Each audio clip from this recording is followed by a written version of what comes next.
My brother got my wife pregnant, and my mom told me to let it go for the baby's sake. Then I realized she'd been helping him steal the family business I built. So I did this and let it all burn. All right, Reddit. I'd been thinking about posting this for a while. I need to get it out of my head and onto something before I lose my mind replaying it on loop every night. Get a snack and listen to this mess. I'm Adam, 35 male. Welder by trade. Fabricator when the job calls for it. I've been running hot metal through my hands since I was 16 years old. Learned everything from my dad in the shop he built from nothing in Tulsa, Oklahoma. My dad, Hank, started the business in 1987 with a single truck, a portable Lincoln welder he bought off a guy going bankrupt, and about $800 in his pocket. By the time I was old enough to hold a stinger and not burn myself too badly, he had 3 rigs, a proper shop with 2 bays on a half-acre lot off 41st Street, and contracts with half the industrial outfits in the county. He taught me everything, not just welding, but how to bid jobs without leaving money on the table or pricing yourself out. How to talk to foremen who think they know more than they do. How to spot a client who's going to stiff you on payment before you waste 40 hours of labor. How to run a tight site where nobody gets hurt and nobody cuts corners. When he got sick 4 years ago, I was the one who kept everything running. Lung cancer. The kind that doesn't negotiate, doesn't respond to treatment, just takes what it wants until there's nothing left. He spent nearly 2 years fighting it, while I worked doubles and triples to keep the shop afloat. I'd weld all day on whatever job was most urgent, drive back to the shop, do the paperwork and scheduling at night because someone had to, catch maybe 3 hours of sleep on the couch in the office, and do it all again when the sun came up.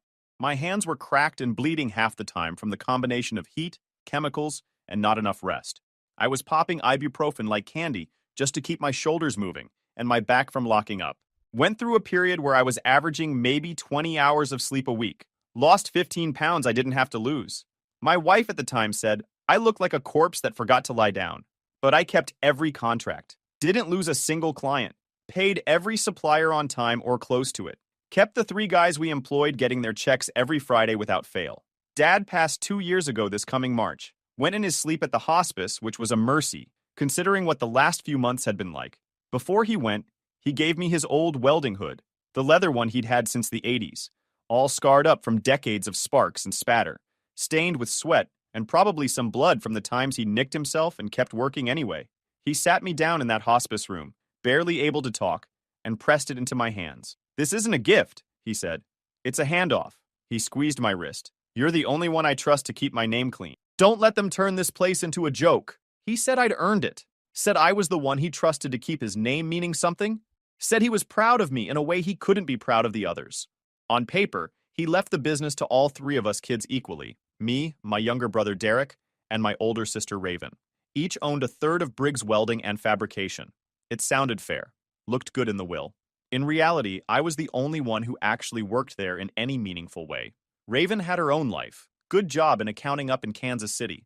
She stayed out of the day-to-day operations, but checked in when things got complicated. Called every few weeks to make sure I wasn't drowning. She was sharp, practical. Dad used to say she got all the brains and I got all the stubbornness. Then there's Derek, 29 years old, my little brother. Never held a job longer than 8 months his entire life. Charming as hell when he wants to be. Got that smile that makes people trust him even when every instinct should be screaming otherwise. Dad tried to get him into the trade when he was younger. Spent 2 summers attempting to teach Derek the basics. But Derek didn't want to sweat. Didn't want to show up at 5 a.m. when it's freezing. Didn't want to earn anything he could charm his way into instead. Dad eventually gave up. Said some people just aren't built for real work. Said Derek would have to find his own path. I think it broke something in him, admitting that about his own son. After Dad died, Derek suddenly got real interested in the family business. Started showing up at the shop unannounced, talking to clients like he knew what he was discussing, offering opinions on jobs he didn't understand, suggesting changes to processes that had worked fine for 20 years. First time he walked into the bay acting like he owned the place, I was elbow deep in a repair. Relax, he said. I'm just trying to help. It's our legacy. I didn't look up from the bead I was running. Legacy doesn't show up at noon and leave at 2. Our mom, Cheryl, runs the office side. Scheduling, books, invoicing, client communication. She's good at it, keeps things organized. But she's also spent Derek's whole life making excuses for him. In her mind, he's just misunderstood. Just needs the right opportunity. Just needs people to believe in him, instead of always comparing him to his brother. When I brought up his inconsistency once, she shut me down fast. He's trying, Don't punish him for that. She enabled every bad decision he ever made. Bailed him out of debt twice that I know of. Covered for him when he flaked on responsibilities. Told everyone he was finding himself when he was really just avoiding any form of accountability. And when Dad died and Derek started sniffing around the business, she was thrilled. Finally, her baby boy was taking an interest in the family legacy. Meanwhile, I'm the one bleeding for the place, and nobody seems to notice that either. I was married to Selena for 4 years. We dated for a year, got married at the courthouse, moved into a small house I was still making payments on. Looking back, I can see the cracks I ignored. The way she'd complain about me working too much, but never offer to cut expenses. The little comments that felt like jabs. You're always tired. You never want to do anything fun. It's like living with a roommate who smells like smoke. Over a year ago, Selena told me she was pregnant. I was in the garage cleaning my tools after a 14-hour shift. Pipeline repair out near Owasso for a feed processing plant. Emergency call. I was covered in slag dust and grinding residue, barely keeping my eyes open, running on coffee and spite at that point. She walked out through the side door and just said it flat. I'm pregnant. Okay. I set down the grinder. When did you find out?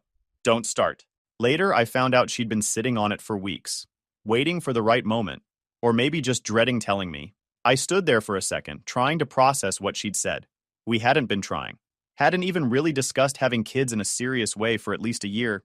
Things between us had been distant lately. She was on her phone constantly, going out with her friends more often than usual, coming home late and being vague about where she'd been, or who she was with. I figured we were just in a rough patch. Married couples go through that. You push through. You don't bail. But pregnant. That was real and permanent and changed everything. I hugged her, told her we'd figure it out.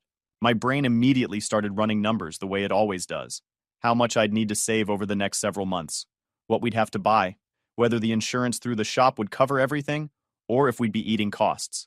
Whether I could take any time off after the baby came, or if I'd have to keep grinding because there wasn't anyone else to cover the work. She didn't seem as excited as I expected.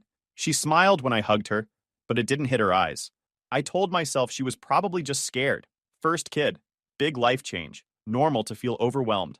Over the next few weeks, things got worse instead of better. She got cold. Short with me over everything.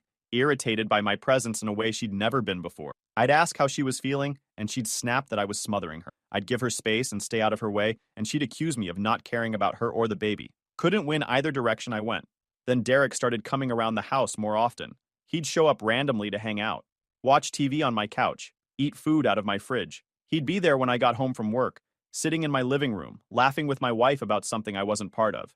I'd walk in covered in grime after 10 or 12 hours of actual labor, and they'd both look at me like I was the one interrupting their evening. I told myself I was being paranoid. Derek was my brother. Selena was my wife. They were family now, and families hang out. Nothing weird about your brother-in-law coming by occasionally, but I noticed things I tried to explain away. The way she'd light up when he walked in the door. More energy than she'd shown me in months. The way she'd text constantly, and then put her phone face down the second I walked into the room. The way Derek would make little comments that felt like needles dressed up as jokes. How's the grind going, Adam? Must be nice having someone keeping the house warm while you're out sweating all day. When's the last time you actually took your wife somewhere nice? One night he was feeling bold. Somebody's got to keep her company while you're gone. I stopped chewing, looked at him. Come again. He laughed it off. Selena changed the subject, but I saw his eyes. He meant it. I started sleeping worse, not just from the physical exhaustion of the work, but from the thoughts I couldn't shut off at night. I'd lie in bed at 1 a.m. running scenarios through my head, talking myself out of suspicions, talking myself back into them, going in circles until the alarm went off, and I had to drag myself to another 12-hour shift on 2 hours of broken sleep. The worst part was how Selena started rewriting our history. Little comments designed to make me question my own memory. She'd say things like, "You've always been distant, even at the beginning, and when have you ever prioritized us over that shop?"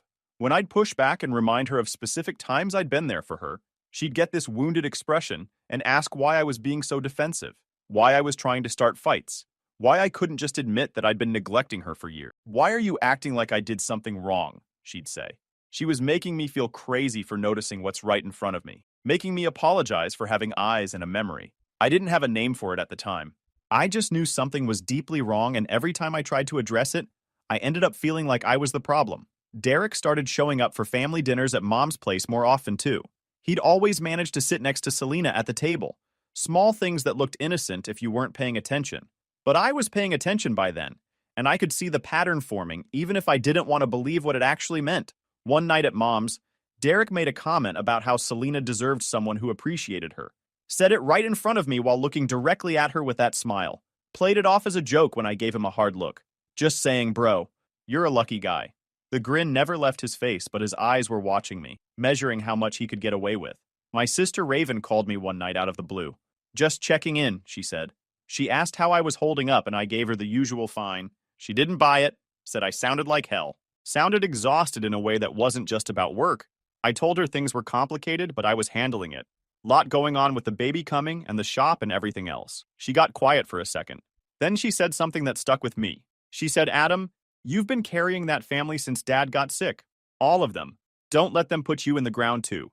I didn't know what to say to that. Didn't have the words or the energy to explain what I was noticing. So I just told her I'd be all right and ended the call. I wasn't all right. But I didn't know yet how bad things were about to get. We have security cameras at the shop. Basic system I installed 3 years ago after some tools went missing. 4 cameras covering the bays, yard, and office entrance. Footage saves to a hard drive and overwrites every 30 days. About 6 weeks after Selena told me about the pregnancy, I was at the shop late, past 10 at night, finishing up paperwork. Derek was supposed to handle and didn't. I was in the office going through the stack when I decided to pull up the camera footage from earlier that week. No specific reason. Just killing time while I waited for some numbers to add up on a spreadsheet. Clicked around, scrolled back through timestamps. I landed on Tuesday night. I'd been out on an emergency call that day. Burst steam line at a plant near Sand Springs. Dangerous work. Took me until almost midnight to get it patched and safe. The shop was supposed to be empty while I was gone. It wasn't. I watched Derek's truck pull into the yard around 9 p.m. Then I noticed Selena's car was already parked by the fence. She must have gotten there first. I watched them walk toward the shop together. Derek had his arm around her waist. She was leaning into him, laughing at something. They went inside Bay 2, where we keep the mobile rig trailer and some equipment storage. For about 40 minutes, nothing on the outside cameras. They were inside. When they came back out, she was fixing her hair. He was tucking in his shirt and adjusting his belt. They stood by her car talking for a few minutes. Then they kissed. She drove off. He stood there for a minute watching her go, then got in his truck and left. I sat in that office chair staring at the screen until my vision blurred. My blood was pounding so hard I could feel my pulse in my temples. My hands were shaking, not from fear or sadness, from something uglier, something that wanted to break things and hurt people. I grabbed a length of scrap pipe from the corner of the office and swung it into the filing cabinet next to the desk. The impact dented the side panel and knocked the whole thing sideways. Then I threw the pipe across the room. It hit a shelf and sent a bunch of parts catalogs and binders crashing to the floor. I stood there breathing hard, fists clenched so tight. Then I stopped myself. I made myself stop. Because I've seen what happens when you let that kind of rage drive the bus. You say things that get repeated in court documents. You do things that follow you forever. I've watched guys throw away everything they built because they couldn't walk away from a moment. I wasn't going to be another cautionary tale people whispered about. I saved the footage to a USB drive. Then I sat in my truck in the parking lot until almost 2 a.m., just sitting there in the dark, while the anger burned down to something cold and hard and patient. I didn't go home that night. Slept in the truck at a rest stop off the highway. Told Selena the next morning that I got stuck late on a job and crashed at a motel instead of driving tired. She didn't question it. 2 days later, I called Raven. Told her everything. She just went quiet for a second, processing. Then she said something that probably saved my life. No confronting, no texting. Don't tip them off. I'll get the paperwork moved. I'm coming down this weekend and we're going to figure out how to handle this the right way so they can't twist it around on you. Raven drove down that Saturday morning, 4 hours from Kansas City. Didn't even complain about the drive. That's who she is. When things get serious, she shows up. We met at a diner out near Jenks. I brought my laptop and showed her the footage in my truck, parked in the far corner of the lot where nobody could see the screen. She watched the whole thing without flinching. Didn't look away, didn't make faces, just watched it like she was reviewing evidence in a case. When it ended, she closed the laptop and sat there for a minute. Then she told me this wasn't just about Selena. This was about Derek, about what he'd been doing since Dad died that I was too exhausted and distracted to notice.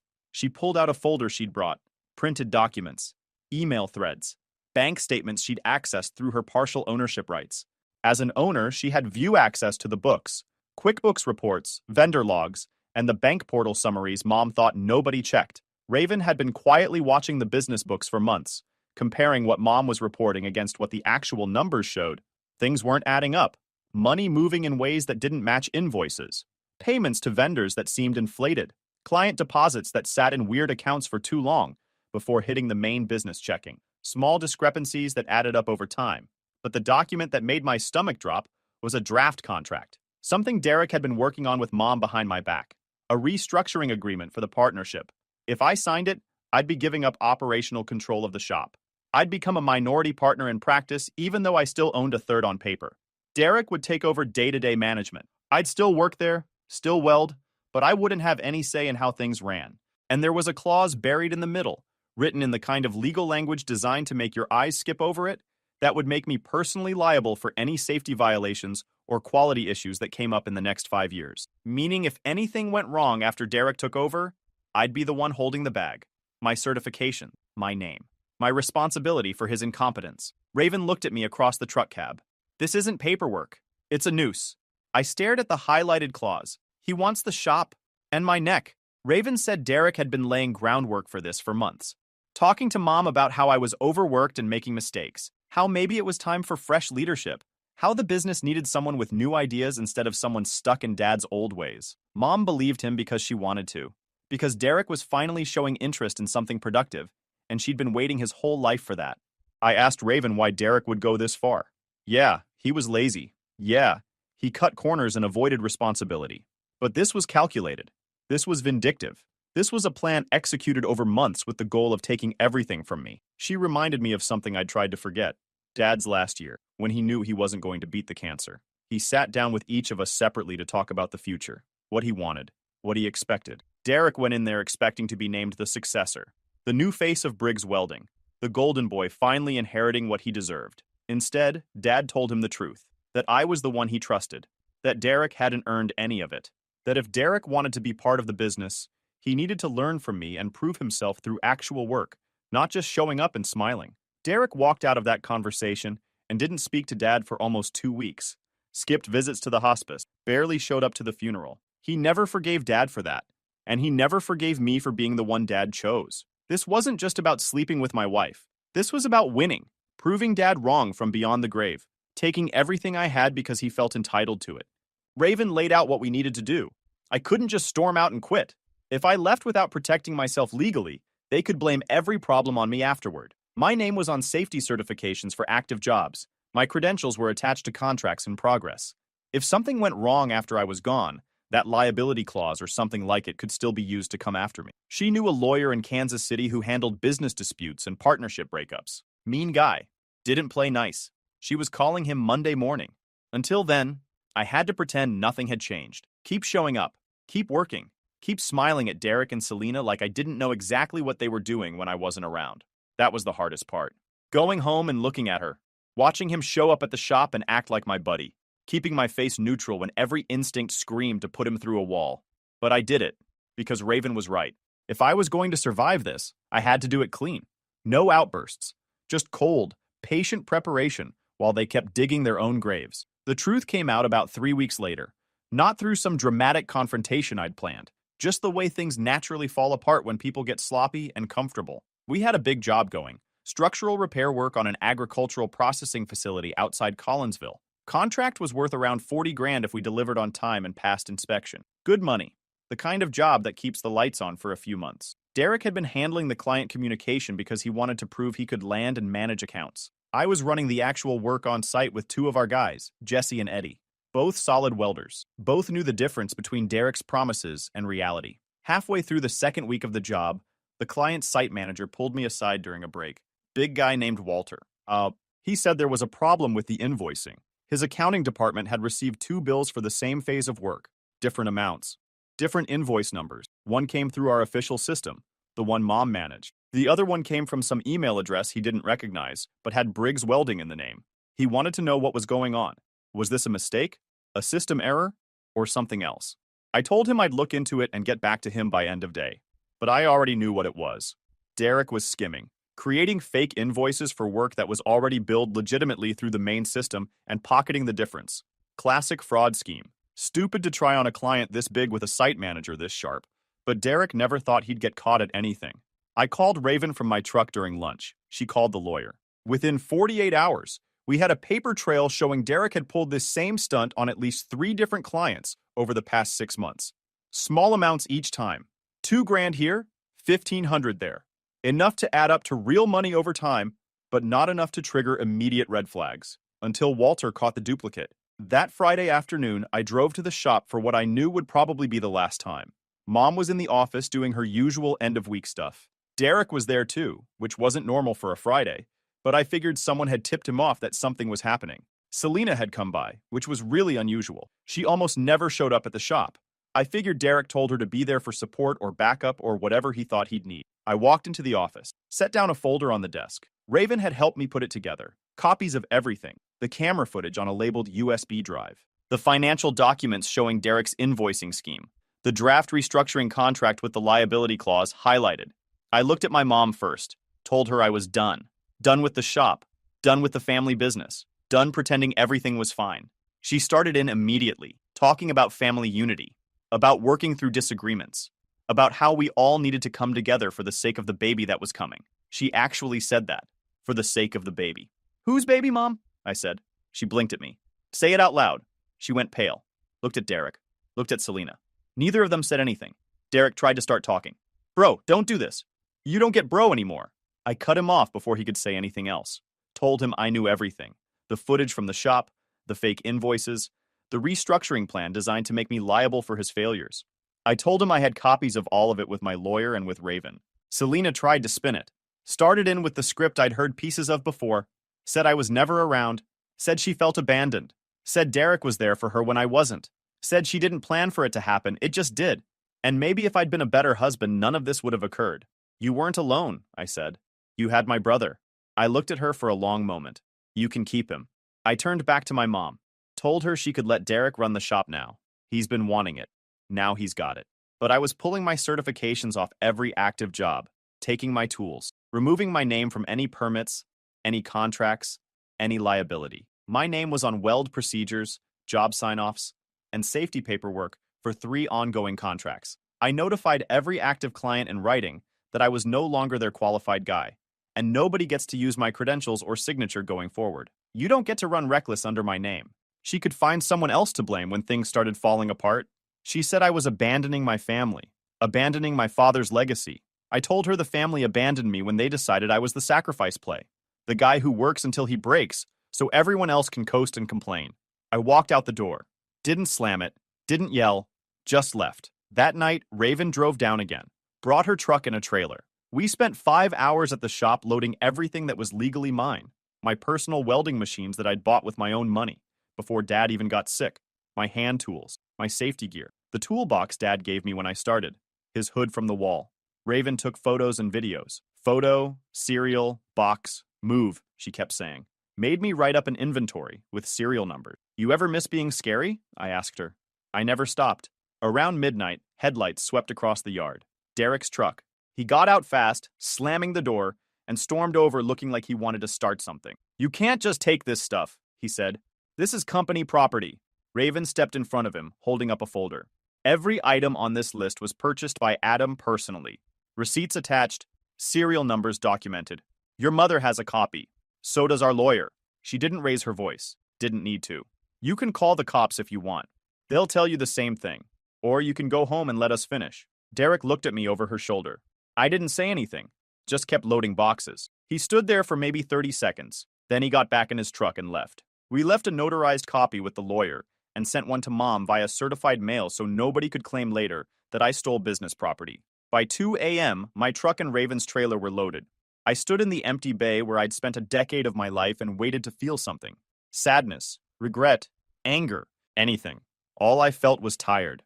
Bone-deep exhaustion that had been building for years. Raven put her hand on my shoulder and said, "Let's go." So I went. The following weeks were lawyers and paperwork and separation agreements. Raven's guy was everything she promised. He carved out my exit in a way that protected me completely. My third of the business value would be paid out over 18 months. Not a fortune, but fair. They made one payment. Then the excuses started. My lawyer filed the moment they missed the second one. The buyout was secured against equipment. If they defaulted, the lien bites. Not overnight, but it puts a boot on their option. More importantly, he made sure I was legally insulated from anything that happened after my departure.